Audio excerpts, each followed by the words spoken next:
What's up, everybody? Welcome to the Mike Dolce Show. Today, we are dismantling Michael Rapaport for more stupid statements. So let's get straight to it. Fake poll. Fake poll. Don't front. Stop the lying and the bull crapping. Your fight that was supposed to go down in the world's most famous arena, Madison Square Garden, didn't get canceled because of some weight thing to the fake fighter that you were gonna. Now let's stop right there. When he says fake fighter, Jake Paul was set to fight Hasim Rahman Jr., a 20-1 professional fighter, also the son of former world champion Hasim Rahman Sr., heavyweight champion of the world. This young man, Rahman Jr., grew up in the world of boxing, has been boxing his entire life, and is 20-1 as a professional boxer. Jake Paul's 5-0 as a quote professional boxer. I think 2 of those were exhibitions. So, Rappaport, you're out of the gate hating. In Madison Square Garden, it got canceled because no one bought tickets. That's not exactly true. I know people behind the scenes, ticket sales were slow, but they were at break even. Worst case scenario, they would have broke even on ticket sales. They would have paid for the garden. So anything they made on top of that would have been profit. Jake Paul owns the promotion company that put on the fight. Therefore, the majority of those profits would have been in Jake Paul's pocket. He was set to make millions of dollars. Million, 3 million, 15 million, depending on how the pay-per-view sales were done. Wrong again, Rappaport. Okay, because the ghosts of Madison Square Garden, the same arena where Ali fought Frazier, where Jake LaMotta fought Sugar Ray Robinson, where Hulk Hogan fought Andre the Giant, Madison Square.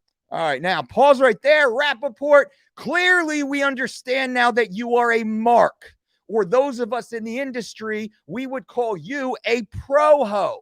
You are the type of person that sits on the sidelines and fantasizes about being sweaty in the ring, in the auditorium with the grown men who are out there competing at an athletic level, far superior to that which you yourself can compete. So you inject yourself into the conversation because you think you know better than these grown-ass men who do it for a living, who toil away tirelessly for decades of their life and hone their craft and chisel their spirit.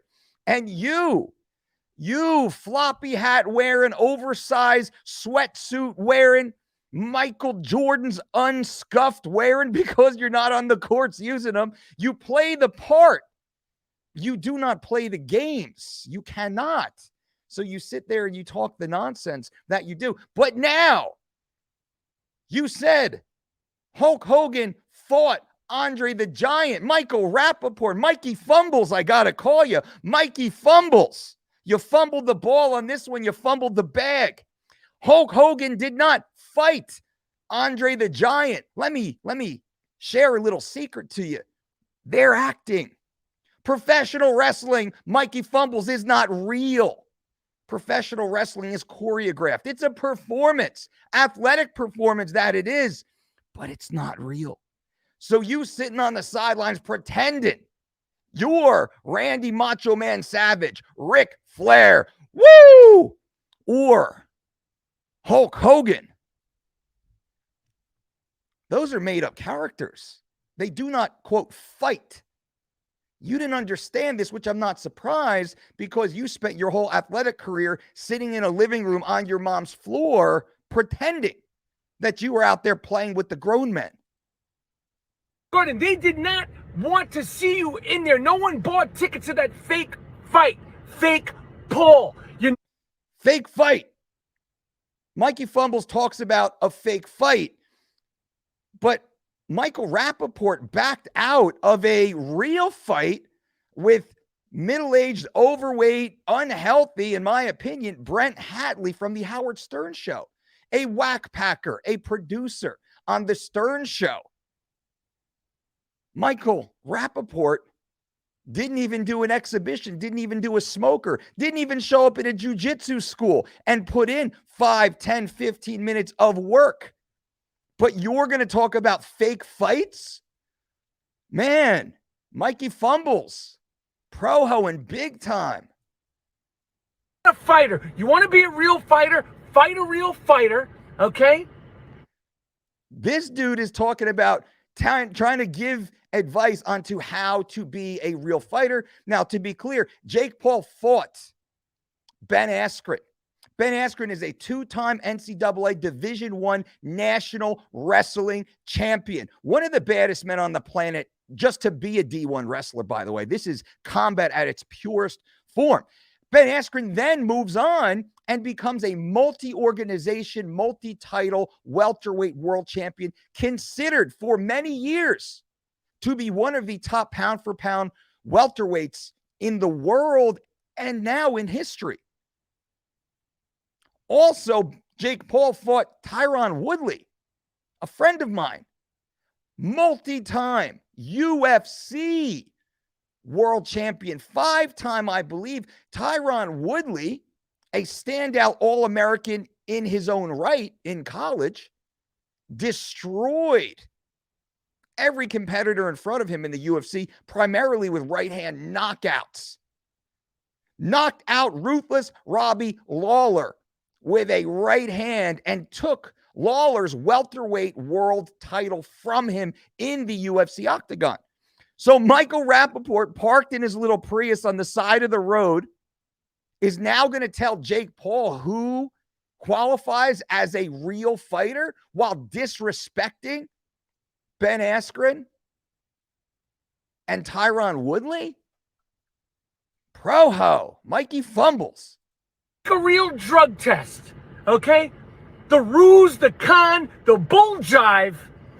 Now, briefly, the drug test, Jake Paul fighting in Madison Square Garden. This was under the governance of the New York State Athletic Commission. Jake Paul, Hasim Rahman, every other competitor on that card, as every card ever held at Madison Square Garden under the jurisdiction of the New York State Athletic Commission, are subject to the drug testing policies and protocols of that state jurisdiction. Therefore, Jake Paul would have taken probably 3 specific drug tests, all urinalysis, likely during competition week once they get to town, maybe at the venue, maybe at weigh-ins, maybe before, maybe after, maybe fight day, maybe after definitely after the fight.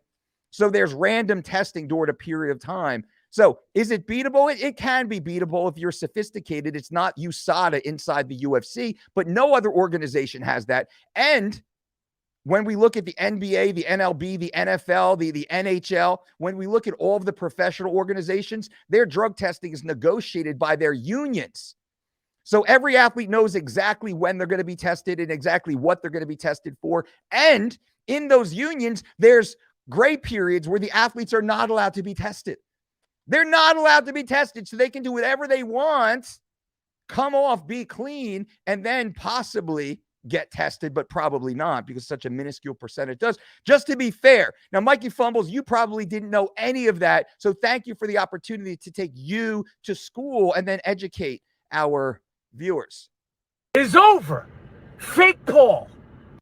All right, there we go. That's it. I don't have much more to say about Mikey fumbles once again. Fumbling the bag, fumbling the ball. The most unathletic man in America is trying to give real men, big boys, pro athletes advice. Sit down on your mommy's floor, put your little hat on sideways, wear your signed Jordan zip up, watch the game, but put mute on your own mouth, Mikey fumbles. Nobody wants to hear that nonsense.